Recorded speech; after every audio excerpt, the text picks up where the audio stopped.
President Trump loves a parade. In fact, he was so impressed with France's Bastille Day event last year, he wants one in Washington. But national security correspondent Jennifer Griffin tells us it might not be so easy. President Trump came up with the idea for a military parade while visiting France during Bastille Day last July, seeing the tanks and the military hardware and marching soldiers on the Champs-Élysées.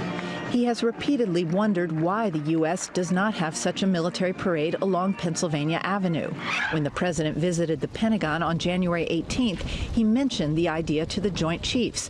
That's when the Pentagon realized this was a directive. We're all aware in this country of the president's affection and respect for the military. We've been putting together some options. We'll send them up to the White House for a decision. We haven't made a final decision. The president's simply exploring different ways that he can highlight and show the pride that we have in the military. The blowback from military veterans and Democrats was immediate. Retired Major General Paul Eaton of VoteVets.org wrote, "Donald Trump has continually shown himself to have authoritarian tendencies, and this is just another worrisome example."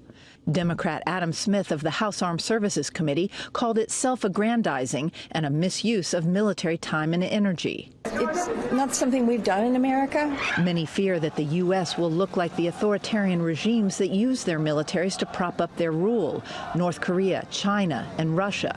The tradition in France dates back to Napoleon.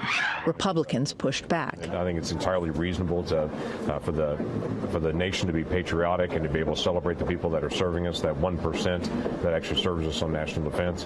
The U.S. had a military parade on Pennsylvania Avenue after the first Gulf War, but that was after the Pentagon had won a war. Another issue is cost. Where would the money for such a parade come from at a time when defense budgets are under debate and planes and tanks would have to be shipped to Washington instead of training, potentially stretching an already stretched military further? Shannon? Jennifer Griffin from the Pentagon, thank you.